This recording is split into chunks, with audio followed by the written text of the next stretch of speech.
Bom, vamos à palavra do Senhor. Livro de Atos, capítulo 13. Nós vamos proceder com a leitura da palavra do Senhor. Atos, capítulo 13. Nós leremos apenas os 3 primeiros versículos. Amém? Diz assim o texto bíblico: havia na igreja de Antioquia profetas e mestres: Barnabé, Simeão, chamado Níger, Lúcio de Cirene, Manaém, que tinha sido criado com Herodes, o tetrarca, e Saulo. Enquanto eles estavam adorando o Senhor e jejuando, o Espírito Santo disse: separem-me agora Barnabé e Saulo para a obra a quem os tenho chamado. Então, jejuando e orando e impondo as mãos sobre eles, os despediram. Esta é a palavra do Senhor. Vamos orar, meus irmãos. Pai, nós te glorificamos por essa oportunidade tão preciosa que o Senhor nos dá de ouvir a tua voz. Trabalha em nossos corações, que a nossa vida, a nossa mente agora esteja totalmente à disposição do Senhor e que a gente entenda, Deus amado, como é que nós vamos encontrar redenção para um corpo que anseia por propósito. Essa é a nossa oração, Deus, em nome de Jesus. Amém. Meus irmãos, como vocês sabem, aqui na nossa igreja nós caminhamos estudando a palavra do Senhor e revisitando a palavra do Senhor domingo após domingo por meio de séries. E durante esse mês aqui na nossa igreja nós estamos olhando para uma série chamada Jejum, Espiritualidade em Tempos de Excesso. Nós passeamos durante esses 4 domingos aqui de julho em alguns textos bíblicos, revisitando o testemunho bíblico sobre essa disciplina espiritual chamada jejum. Os nossos pais, os nossos avós jejuaram bastante, oravam bastante, e a gente às vezes não entende bastante, o significado dessa prática espiritual. Alguns, infelizmente, a praticam porque querem buscar resultados, outros já perderam o significado, o sentido dessa disciplina espiritual tão importante, e nós entendemos que chegou o momento aqui como comunidade de olhar para essa prática espiritual e entender o significado gracioso e precioso que há nela. Durante esse mês a gente entendeu que o jejum, meus irmãos, nós na verdade definimos o jejum como a resposta inevitável do corpo a um momento sagrado de muita dor. O ser humano, ele passa por várias adversidades, por vários sofrimentos, e como é que o corpo que segue ao Senhor, ele responde a esse momento sagrado doloroso? Jejuando, justamente reconhecendo a sua vulnerabilidade ao Senhor, não comendo e não bebendo. Mas a gente entendeu durante essa série coisas extremamente importantes, No primeiro sermão dessa série a gente entendeu o jejum que Deus, ele geralmente acolhe, que é um jejum que realmente demonstre que o nosso corpo precisa do Senhor e que o nosso corpo tem fome do Senhor. No segundo episódio dessa série, o pastor Leonardo nos pregou um sermão muito precioso sobre jejum e hipocrisia e demonstrou para nós justamente que um corpo que segue ao Senhor, ele anseia pela verdade e não pela performance. E semana passada, o pastor Guilherme, ele justamente trabalhou o tema do jejum e do arrependimento. E a gente percebeu que o nosso corpo caído, extremamente afetado pela queda, ele clama por redenção. E muitas das vezes a gente busca redenção em vários outros lugares, mas é somente no Senhor que nós vamos encontrar redenção para os nossos corpos. Hoje, o tema do nosso sermão, ele é extremamente importante para o nosso contexto como igreja, porque a gente vai ver a relação do jejum e o envio. Justamente jejum e missão.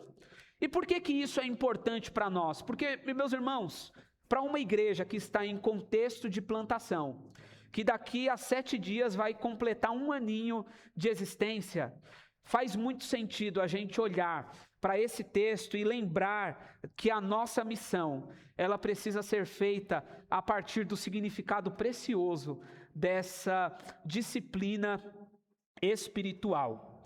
Em primeiro lugar, meus irmãos, a gente precisa ser lembrado de uma verdade cultural da qual nós participamos, que é muito vista no dia a dia, no nosso dia a dia.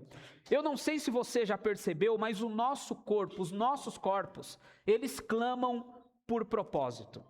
Frequentemente, os nossos corpos, eles estão clamando por uma direção, por uma missão, por um propósito.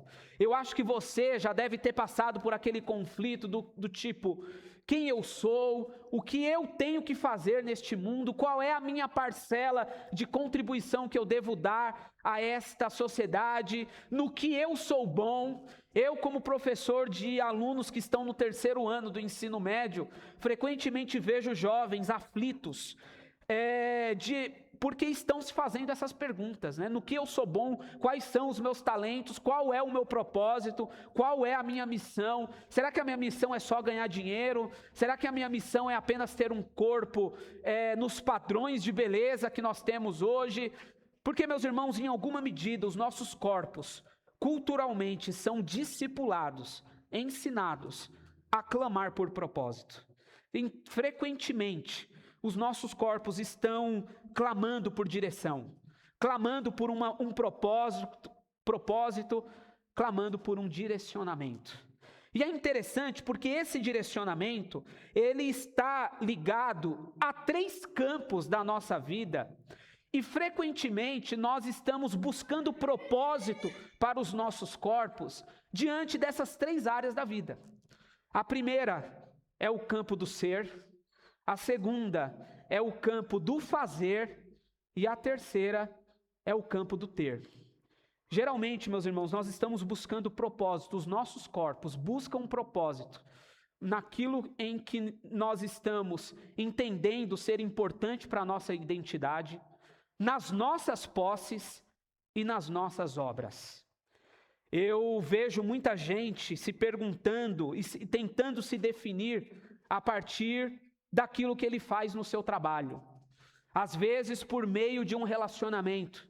Tenho aconselhado alguns casais e a gente percebe alguns casamentos que foram fundamentados não no evangelho do Senhor, mas a pessoa depositou justamente a sua identidade, aquilo que ela é, em outra pessoa. E se essa outra pessoa sucumbe, a identidade dessa pessoa sucumbe. Vejo também pessoas, meus irmãos, tentando se definir a partir das suas posses. Eu sou aquilo que eu tenho. Se eu tenho um cartão Black, eu sou esse cartão Black. Eu sou os meus investimentos que eu tenho feito mês a mês. Ou eu sou as minhas aplicações. Tenho também visto, meus irmãos, algumas pessoas se definindo por aquilo que eles fazem. Tem um filósofo que eu gosto bastante, chamado Mário Sérgio Cortella, que escreveu um livro chamado Qual é a Tua Obra? E ele justamente entendeu uma dor social que existe no nosso tempo. Nós carecemos de propósito. E a gente carece de entender, de discernir os pontos daquilo que as nossas mãos fazem. Mas, meus irmãos, embora o propósito daquilo que nós somos, daquilo que temos e daquilo que fazemos tem o seu lugar no Evangelho, porque tudo aquilo que somos, fazemos e temos, recebemos do próprio Deus. Isso é presente, é dádiva de Deus. Embora todas essas coisas tenham um lugar importante nas nossas vidas, e talvez um lugar de litúrgico, até que litúrgico, num aspecto de adoração ao Senhor, a gente precisa entender, e a gente vai ver nesse texto, de que a redenção para um corpo que clama por propósitos não está naquilo que somos, naquilo que temos e naquilo que fazemos, mas em quem adoramos. Se o teu corpo tem clamado por propósito, meus irmãos, a gente vai entender nesse texto que não é se submetendo a uma tirania que existe na cultura em que nós vivemos, que às vezes nos dá subterfúgios para nos alimentar as nossas almas e os nossos corpos com aquilo que a gente é, com aquilo que a gente faz e com aquilo que a gente tem. Mas é justamente se submetendo àquele que é digno de toda adoração. É aquele que é digno de toda adoração que redime a nossa fome por propósitos.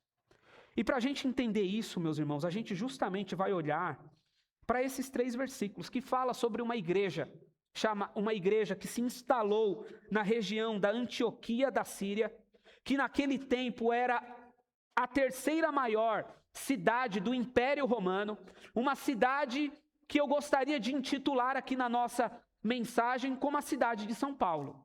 Uma cidade rica, uma cidade populosa, que tem aí em cerca de 12 milhões de habitantes, que produz dinheiro, oportunidades, propósito de vida, não somente para si, mas talvez para o país inteiro.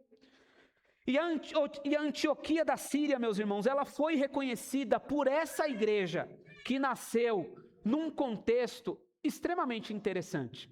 Porque se você olhar para o texto bíblico de como a igreja da Antioquia da Síria, ela nasceu, você vai ver lá em Atos 11, que depois da morte de Estevão, que foi um rapaz, diácono do Senhor, que estava pregando o evangelho, e sofreu o martírio, porque não negou a fé que ele professava, os irmãos que estavam ali em Jerusalém, eles começaram a se dispersar e passaram por um grande contexto de perseguição.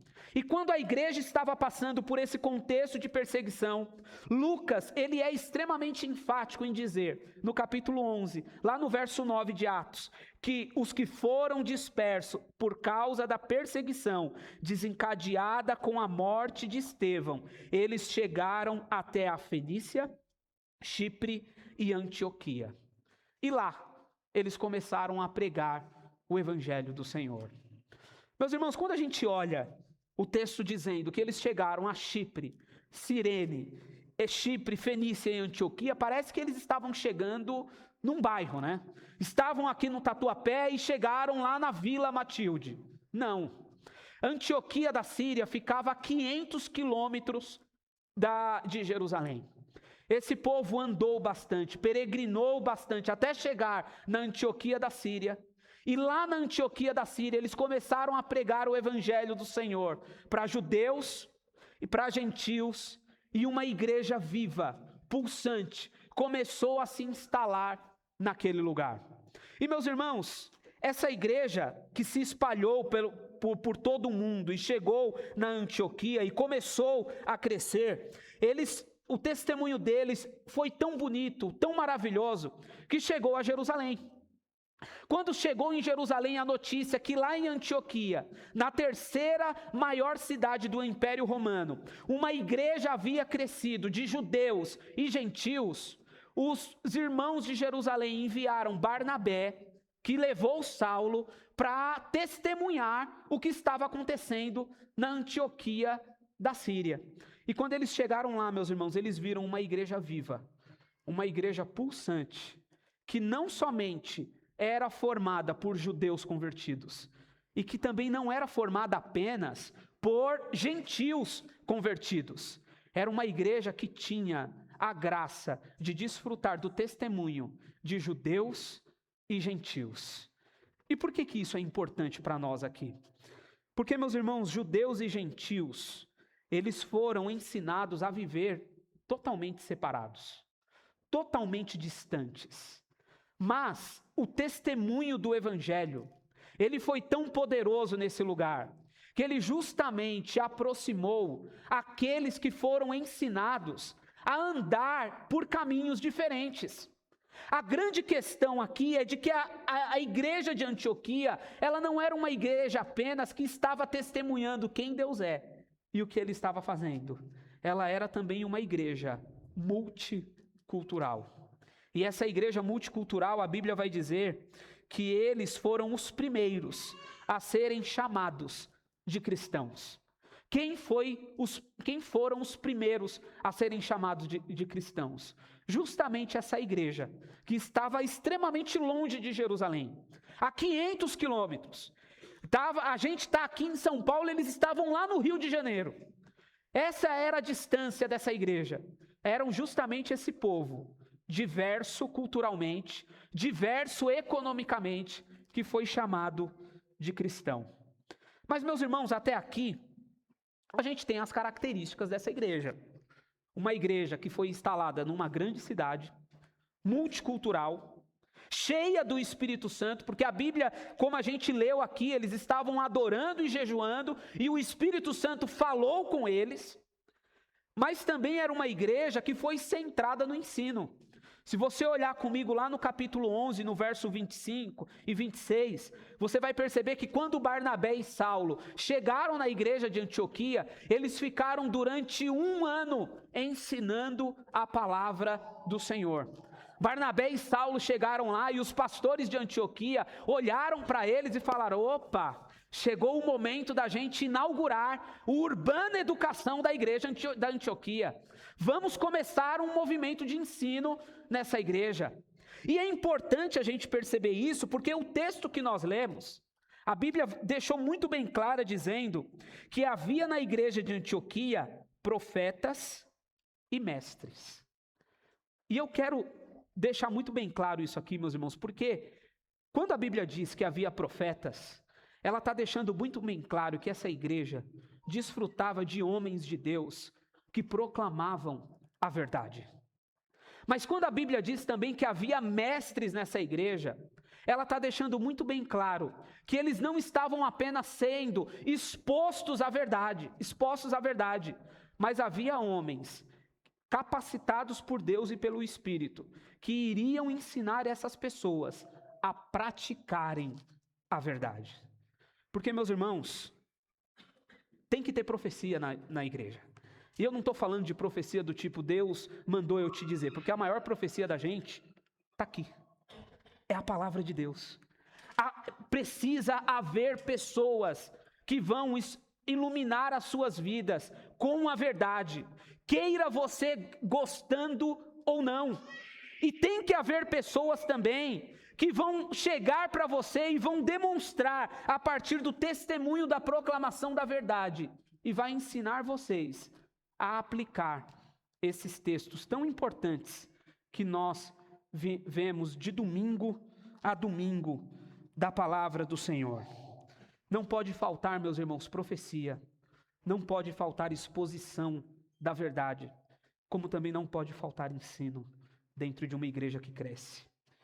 É por isso que esse texto ele é muito enfático em dizer que essa igreja, além de ser multicultural, além de ser uma igreja que está centrada no ensino, e além de ser uma igreja que estava centrada naquilo que o Espírito Santo dizia, essa igreja, ela demonstrava que estava aprendendo tudo aquilo que ela recebia dos seus ensinos.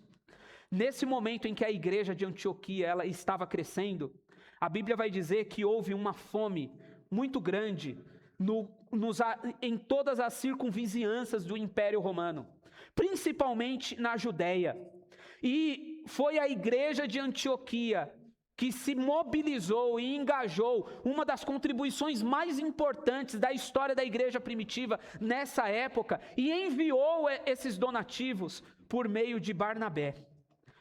Não era somente uma igreja, meus irmãos, que aprendia a palavra do Senhor. Também não era somente uma igreja que era fervorosa no espírito, mas também era uma igreja generosa, que entendia que aquilo que eles estavam aprendendo precisava reverberar na sua prática de vida. É essa igreja que está nos ensinando lições preciosas sobre jejum e envio. E a primeira lição preciosa, meus irmãos, que a gente vê nesse texto, ela justamente está contida no verso 2 do capítulo 13, porque o texto vai dizer que enquanto eles estavam adorando o Senhor e jejuando, o Espírito Santo disse: separem-me agora Barnabé e Saulo para a obra a quem os tenho chamado. E aqui reside uma lição maravilhosa para nós, meus irmãos. Quando a gente olha para esse texto, ele está deixando muito bem claro para nós que, em alguma medida, a igreja de Antioquia, ela estava precisando de um direcionamento do Senhor. A igreja havia pregado para judeus e gentios, havia alcançado a Antioquia da Síria, tinha pastor de educação, Barnabé e Saulo, tinha profeta, a equipe pastoral era extremamente heterogênea, foi amigo de Herodes, o outro veio da África, o outro era um judeu que aprendeu aos pés de Gamaliel, um presbitério extremamente multicultural. Mas essa igreja não tinha que parar por aí. Essa igreja entendia que precisava de um direcionamento do Senhor. E, meus irmãos, o texto é muito enfático em dizer que eles foram buscar direcionamento no jejum e na adoração.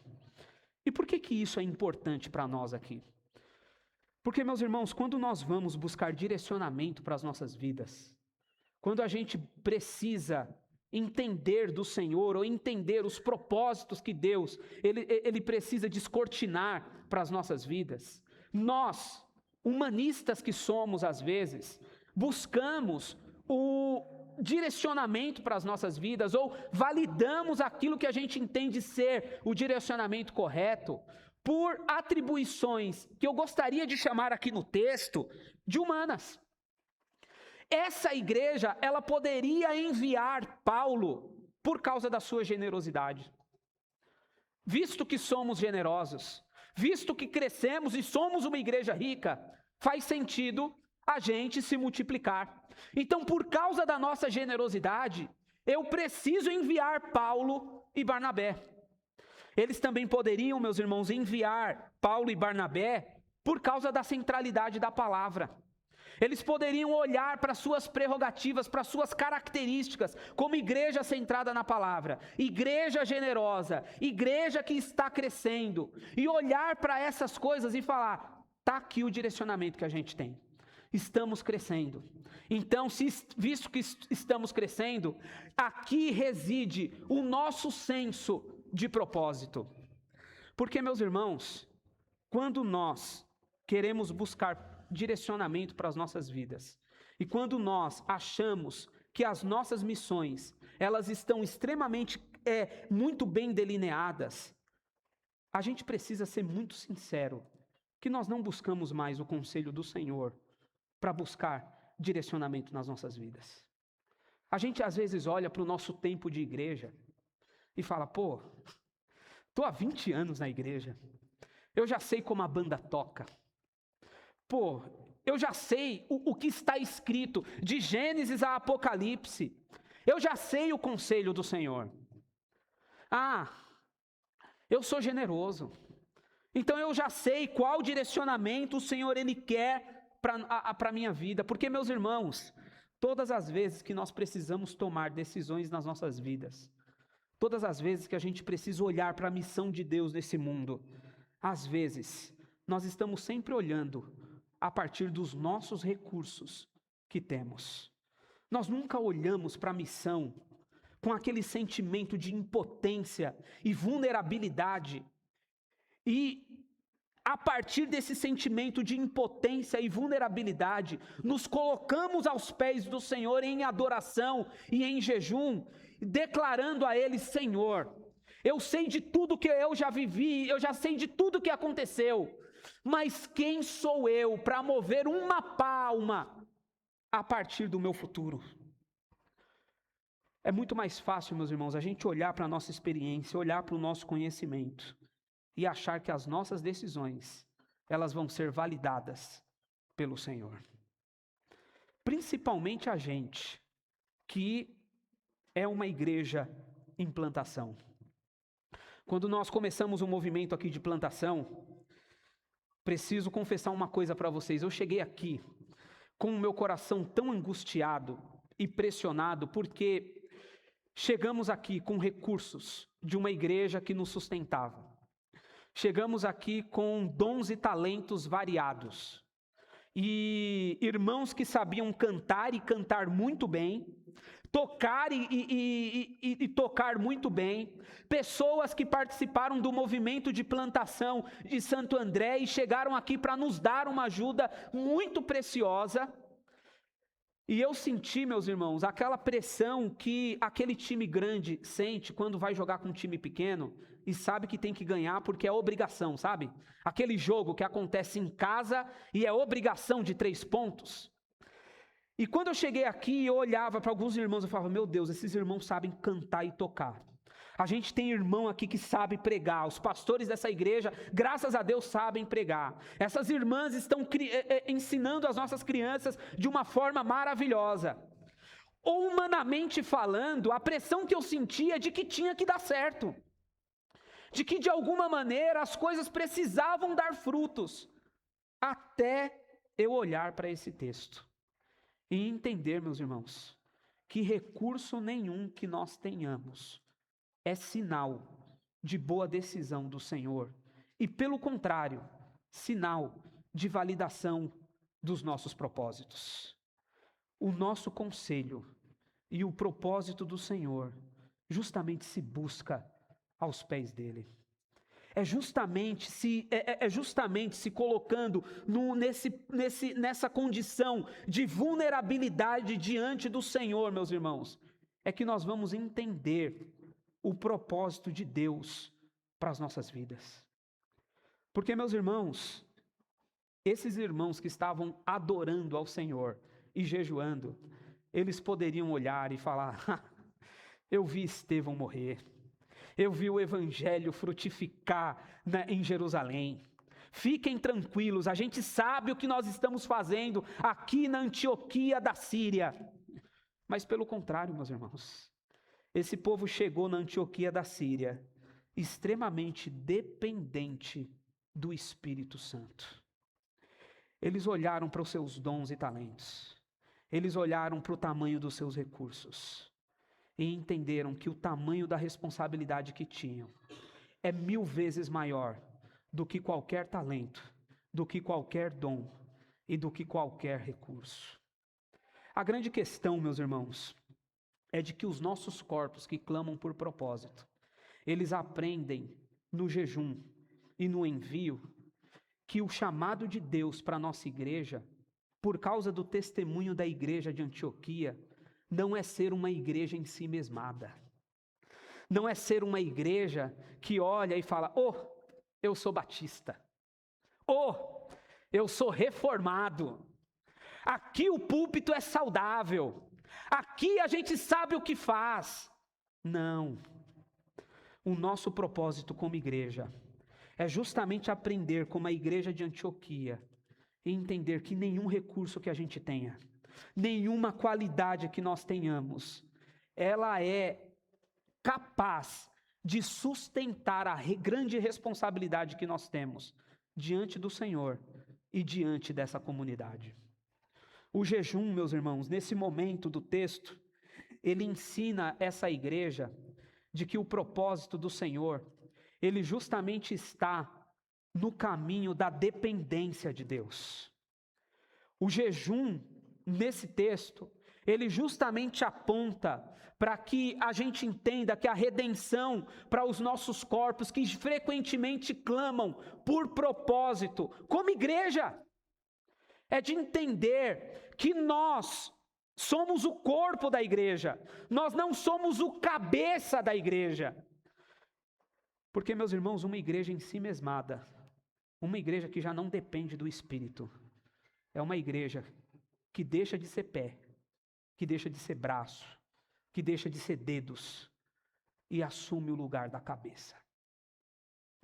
Ele está colocando Deus à margem, quando justamente deveria colocar Jesus no centro. Ela justamente pega as coisas de Deus, os bons recursos que Deus deu, e eles transformam isso em recurso de ensimesmamento. E meus irmãos, Deus não nos chamou para isso. Deus nos chamou para olhar para o tamanho da nossa responsabilidade e entender que a única coisa que nós devemos fazer como igreja é nos prostrar em adoração e dizer, esse momento é tão solene que nós não podemos comer e beber até que nós tenhamos a resposta do Espírito para esta missão. A grande questão, meus irmãos, desse texto e da relação dele com o jejum é que o jejum nos ensina os nossos corpos, de que os nossos corpos, ele já tem um cabeça maior. De que o jejum nos ensina que os nossos propósitos, eles não podem falar mais alto do que os grandes propósitos de Deus.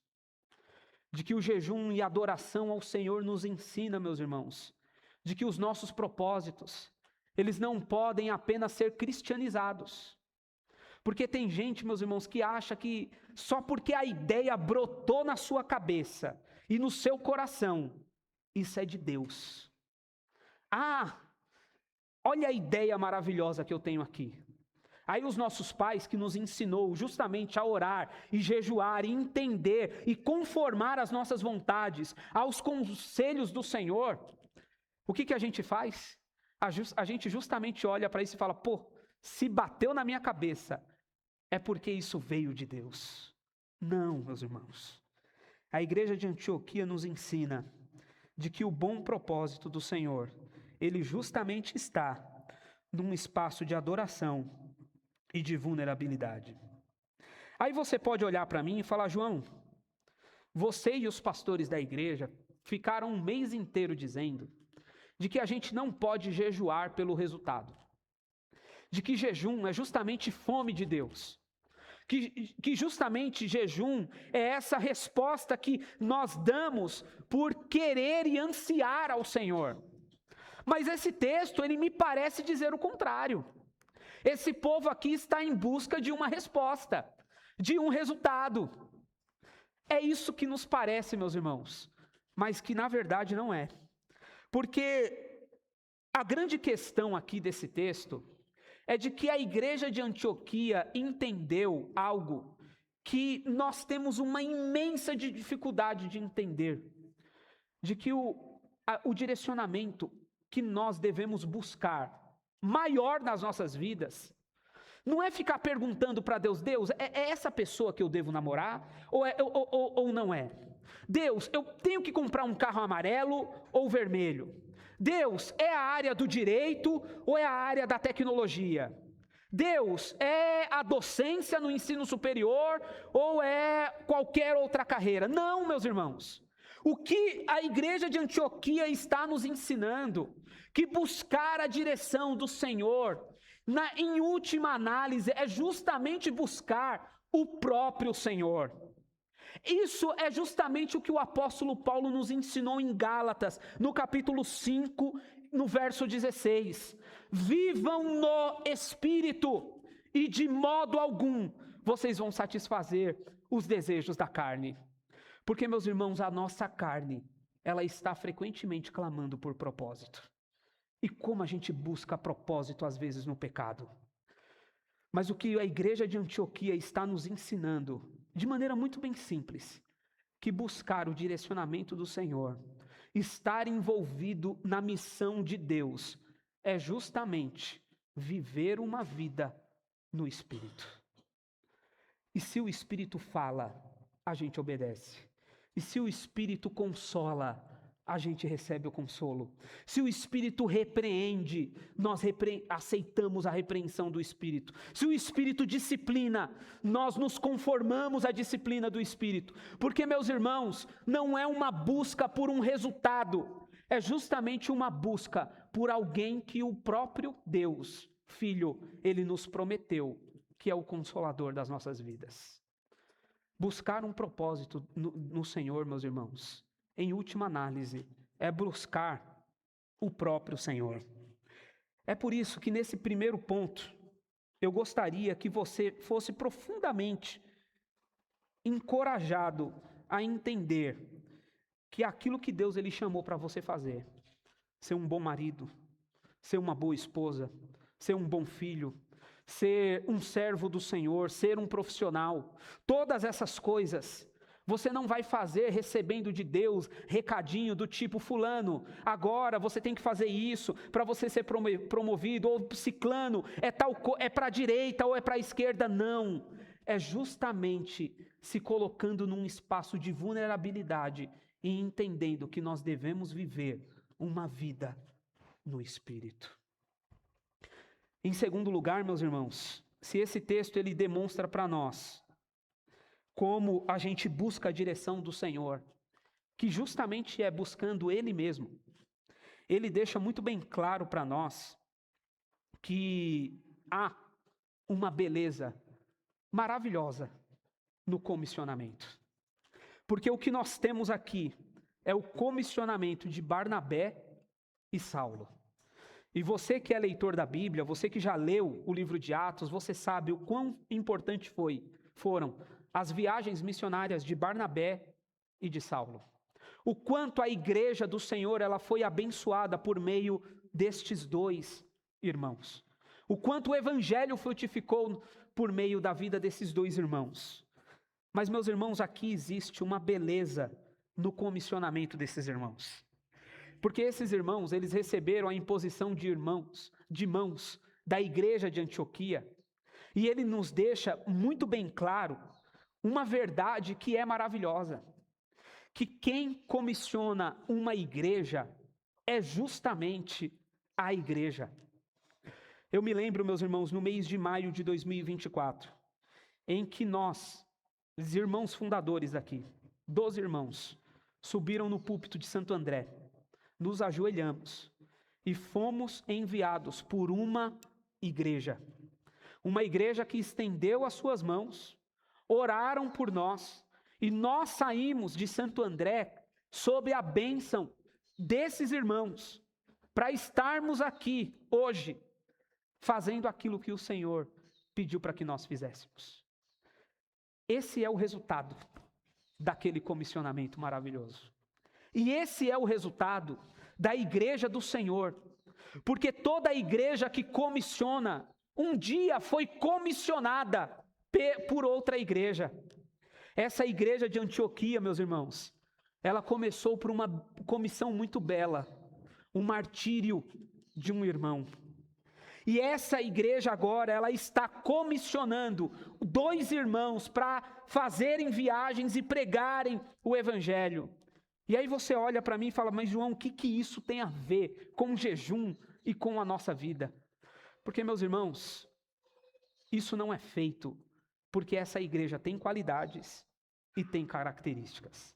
A Bíblia foi enfática em dizer que depois que o Espírito falou, quando esses irmãos adoravam e jejuavam, a Bíblia vai dizer lá no verso 3, então, jejuando e orando e impondo as mãos, os despediu. A mesma vulnerabilidade, o mesmo sentimento de dependência que havia no coração dessa igreja ao precisar ouvir a voz do Espírito, está contida no momento da beleza do comissionamento de Paulo e Barnabé. Mas caminhando para o final, meus irmãos, a gente precisa entender que nós somos frutos de uma comissão maior. Se a comissão de Paulo e Barnabé foi bonita, porque teve oração, teve jejum, teve reconhecimento da nossa vulnerabilidade em estender as nossas mãos e enviar um povo, a gente precisa entender, meus irmãos, de que houve um comissionamento muito mais precioso, muito maravilhoso, que fez essa igreja nascer. A Bíblia vai dizer, meus irmãos, que Jesus, naquilo que a gente entende como Quinta-feira Santa, ele se retirou para orar. E ali está o comissionamento do nosso Cristo. Porque a Bíblia vai dizer, meus irmãos, que não havia pessoas para impor as mãos sobre o Filho de Deus. Pelo contrário, ele se prostrou, ele orou ao Senhor. E essa oração, ela foi tão doída e ela foi tão angustiante que ele chorou lágrimas de sangue. E ele, como homem, ele disse, Pai, afasta de mim este cálice. Porque todo comissionamento verdadeiro, meus irmãos, ele se faz no reconhecimento da nossa vulnerabilidade. Ele se faz no reconhecimento de que a nossa carne, ela às vezes vai sucumbir. no reconhecimento de que aquilo que a gente faz é doloroso. E meus irmãos, a beleza do jejum na Quinta-feira Santa, ela também está reservada. Porque a Bíblia vai dizer, na verdade a Bíblia não, a tradição judaica vai dizer que na Quinta-feira Santa, os judeus, eles separavam todos os primogênitos para jejuar. Na quinta-feira, na festa judaica da Páscoa, os primogênitos, eles jejuavam. E eles jejuavam justamente porque Deus livrou os primogênitos lá no Egito. Quando o anjo da morte passou e ele foi dizimando todos os primogênitos da casa dos egípcios. A beleza disso, meus irmãos, é de que o primogênito de toda a criação, ele estava lá naquela quinta-feira santa, prostrado, orando, dizendo: Pai, esse cálice, ele é muito pesado. Todavia, que não seja como eu quero. Eu não estou aqui para se submeter aos propósitos do meu corpo. Eu estou aqui para me submeter aos seus propósitos. Seja feito conforme a tua vontade, Pai. Que eu, como filho do Senhor, me submeta à sua vontade. É por isso, meus irmãos, que nós não somos servos do comissionamento de Paulo e de Barnabé. Nós somos frutos do comissionamento que houve lá no Getsêmani, quando o Senhor orou e deixou muito bem claro de que quando a gente ora e a gente é enviado, a gente não é enviado para fazer as nossas vontades. A gente é enviado para fazer a vontade do Pai. Por isso, meus irmãos, que o meu desejo na manhã deste domingo, anterior ao nosso aniversário, ao nosso primeiro aniversário, é que você entenda que aquilo que nós estamos fazendo aqui como igreja é solene, é maravilhoso, está sendo feito diante do Pai, que nós não somos uma igreja que deve ser em si mesmada, nós não somos uma igreja que tem que fazer tudo o que faz, porque é reformada, porque é batista, porque tem bons cantores, porque tem pastores que têm dons e talentos. Pelo contrário, meus irmãos, tudo que a gente vai fazer aqui, tudo que a gente precisa testemunhar, que seja feito diante do Senhor, dizendo, reproduzindo essa oração maravilhosa do Filho de Deus: Senhor, esse cálice parece tão pesado, não se compara ao seu cálice, mas parece tão pesado diante do meu trabalho, diante da minha tarefa de criar os meus filhos, diante de tudo que eu preciso fazer na vida, mas que não seja feita a minha vontade, que seja feita a tua vontade. Por isso, meus irmãos, eu gostaria de te encorajar a entender que nós somos uma igreja em plantação, que é entender que a camisa de voluntário, ela precisa estar expressa nos nossos corações nesse momento. Não somente em generosidade, mas em disponibilidade, em amor, em carinho, e entender que o jejum nos ensina, diante dos nossos propósitos, que quem deve falar mais alto não são os nossos corpos, mas é a vontade do Senhor. E como é que a gente aprende isso? Entendendo que tudo aquilo que a gente faz é solene, não deve ser feito no espaço de uma informalidade, mas que o jejum nos ensina que tudo que a gente faz como corpo de Cristo, a gente faz em reverência e em obediência ao cabeça da igreja. Baixe sua cabeça. Vamos orar ao Senhor. Pai, nós te glorificamos, nós te bendizemos, nós te exaltamos, Deus amado, porque se estamos aqui hoje como igreja, é porque o Senhor tem cumprido soberanamente, graciosamente, os teus bons propósitos. Se estamos aqui hoje, Deus amado, como corpo do teu Filho, corpo de Cristo, é porque o teu Espírito, em alguma medida, tem dirigido essa igreja.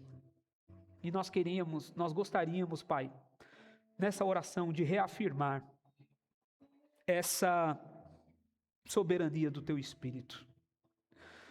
Ah, Senhor amado, redime os nossos corpos, sedentos, famintos, por propósitos materialistas.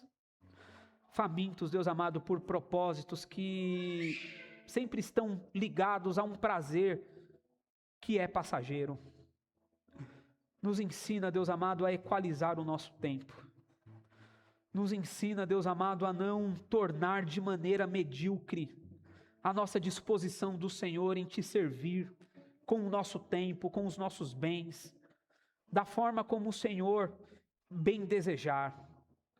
Que a gente não coloque, Deus amado, muros, cercas, onde não deve haver cercas. Que nós possamos, Deus amado, como igreja, ver os lírios do campo e entender que quem sustenta essa obra, quem sustenta as nossas vidas, não é a gente, é o próprio Senhor. Nos ajuda, Deus amado, a entender que o nosso comissionamento, ele precisa ser feito diante do Senhor, em independência com o Senhor. Que os nossos filhos, Deus amado, não sejam impedimentos para que a gente sirva ao Senhor. Que o nosso tempo de trabalho, ele não seja impedimento, Deus amado, para se voluntariar na igreja. Que o nosso tempo de descanso, Senhor amado, não seja, às vezes, uma desculpa de um coração que está fora do lugar.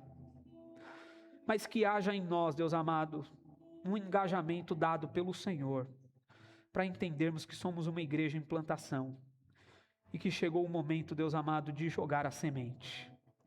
Chegou o momento, Deus amado, de lançar sementes nas ruas de Tatuapé, de lançar sementes, Deus amado, na região da Zona Leste, de lançar sementes na nossa parentela, de lançar sementes no contexto dos nossos trabalhos, de lançar sementes nos corações dos nossos amigos, dos nossos pares, Senhor, de lançar sementes nos nossos filhos.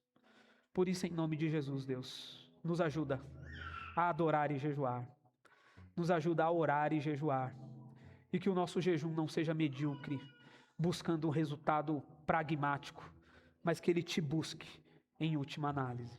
Assim nós oramos, assim nós Te adoramos, em nome de Jesus. Amém.